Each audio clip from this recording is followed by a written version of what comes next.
네, 람다에 이어 델타 플러스 새 변이도 미국에 등장했다고 합니다. 해서 병원 식당에 침상까지 놓은 상태라고 합니다. 미국에서 코로나19 변이 바이러스 중 위험도가 높은 것으로 알려진 람다 변이가 1000건 넘게 확인됐다고 합니다.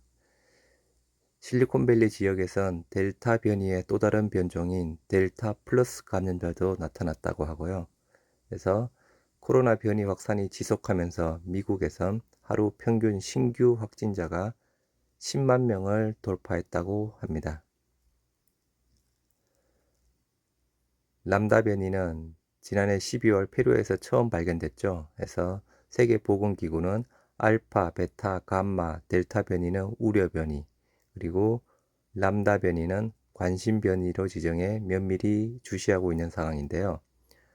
그레고리 백신 연구그룹 박사는 새로운 변이가 식별되고 그것이 급속한 확산 능력을 보여준다면 걱정해야만 한다며 람다가 바로 인간에게 불리한 바이러스라고 합니다.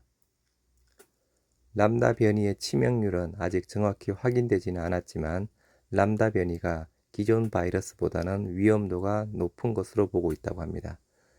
최근 페루에서 확진된 코로나19 환자 80% 이상이 람다 변이 사례였다고 합니다. 해서 미국도 람다, 델타, 또 델타 플러스 해서 10만 명이 넘는 확진자가 나오는 부분이고 병상 부족 사태로 식당에까지 침상을 놓은 아주 심각한 상태입니다.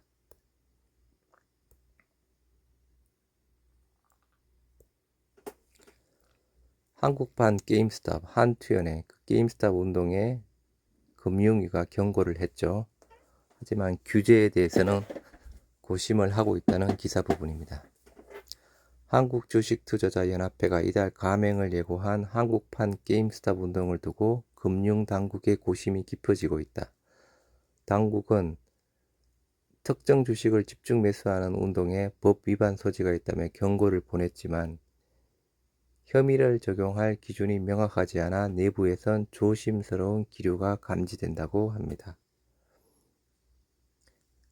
8일 금융권에 따르면 금융위원회는 거래소를 중심으로 최근 한투연의 반공매도 운동 관련 움직임을 들여다보면서 위법 행위 여부를 확인하고 있다고 하고요.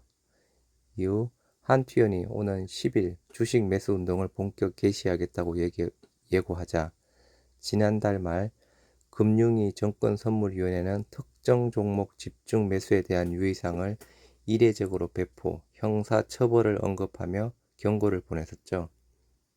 그래서 그때 금융위의 주장은 투자자의 매매를 인위적으로 유도하면서 주가를 끌어올리는 행위는 자본시장법상 부정거래에 해당할 수 있다는 것이라고 했죠.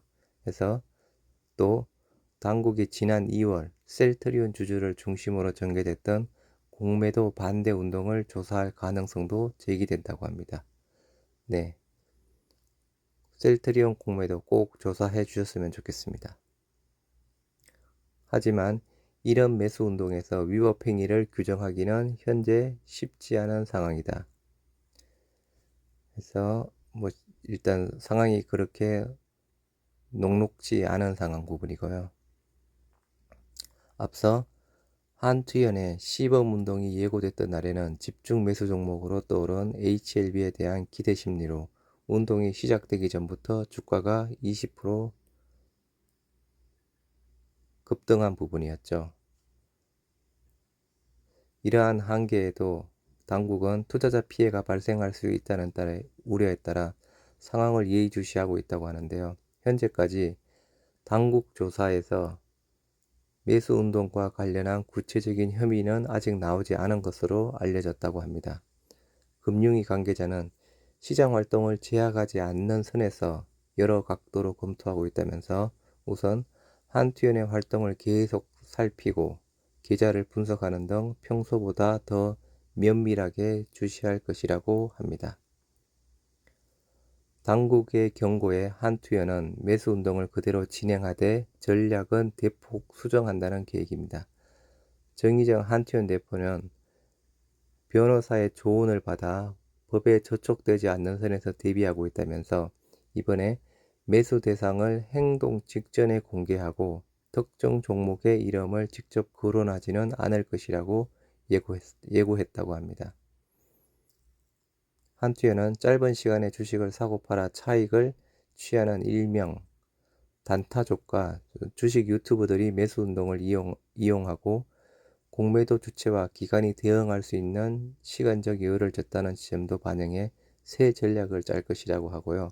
이에 따라 10일로 예정됐던 일정도 9일에서 20일 중으로 바꾸고 매수 대상 종목을 2개 이상으로 설정하는 쪽도 고민하고 있다고 합니다.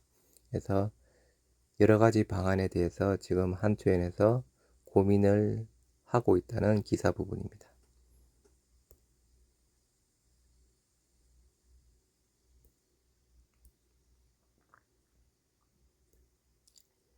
미 실리콘밸리서 델타 플러스 무더기 감염됐다고 합니다. 실리콘밸리 지역에서 코로나19 델타 변이에서 파생된 델타 플러스 변이 감염자가 무더기로 나왔다고 합니다. 그래서 64명의 델타 플러스 변이 환자를 확인했다고 하고요. 이 지역은 애플과 구글, 인텔 등 실리콘밸리의 주요 기업 본사가 위치한 곳이라고 합니다. 그래서 카운티 보건당국은 델타 변이와 함께 델타 플러스 변이의 감염 경로도 추적하고 있다면서 델타 플러스 변이가 원래의 델타 변이보다 더 우려해야 할 상황인지에 대해서는 충분한 정보가 없는 상황이라고 이야기를 했다고 합니다. 여하튼 실리콘밸리 지역에서 델타 플러스 무더기 감염자가 나오고 있다고 합니다.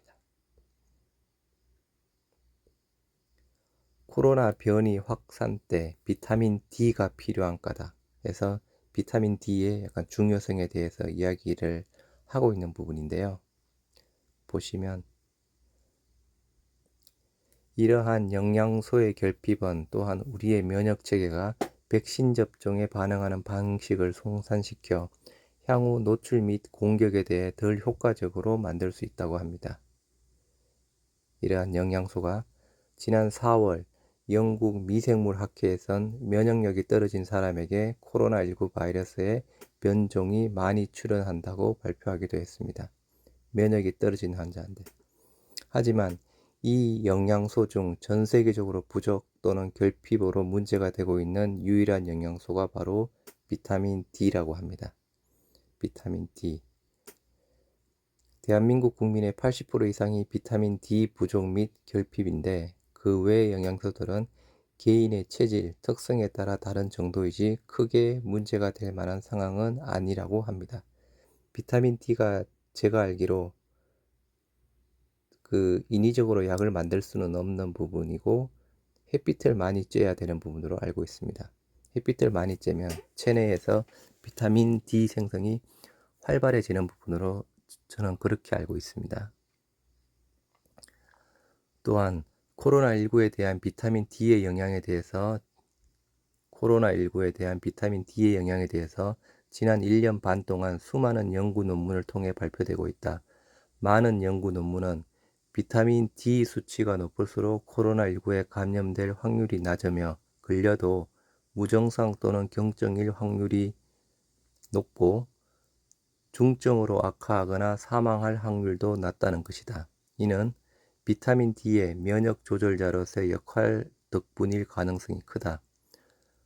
물론 면역에 도움이 되는 다양한 비타민 및 미네랄이 있지만 유독 전 세계적으로 비타민 D가 부족 또는 결핍하다는 것이 문제라고 합니다.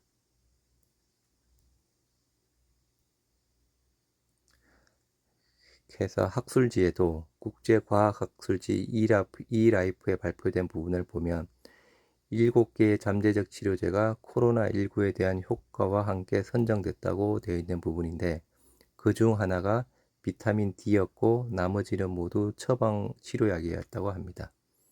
코로나19 치료제 잠재적 치료제로 선정된 치료제 중에 하나가 비타민 D.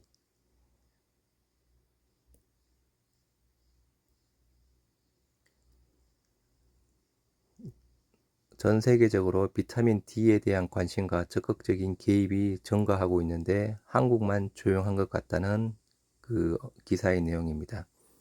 코로나19에 대한 대비만이 아니라 일반 질환들에 대한 대비로서도 비타민 D만큼 안전하고 쉽게 구할 수 있는 대체약은 없다고 전 세계적으로 많은 의료 전문가들이 주장을 하고 있다고 합니다. 신종 코로나 바이러스 4차 대유행의 절박한 시기에 마스크와 거리 두기로 외부 방어막을 쌓고 비타민 D로 내부 방어막을 강화하면 코로나 팬데믹을 지혜롭게 대처할 수 있을 것이라는 기자였습니다. 해서 비타민 D의 중요성에 대해서 아까 치료제 중 하나로 선정됐다고 했죠. 비타민 D가. 아무튼 비타민 D가 아주 중요한가 봅니다. 다시 한번 이 부분만 다시 한번 소개시켜 드리겠습니다. 1년 전 7월 20일 세계에서 가장 강력한 슈퍼컴퓨터인 미국 오크리지 국립연구소의 서밋 시스템을 활용 코로나19의 질병 메커니즘과 그 치료법을 FDA가 승인한 의약품들 중에서 찾아보는 연구 결과가 온라인 국제학술지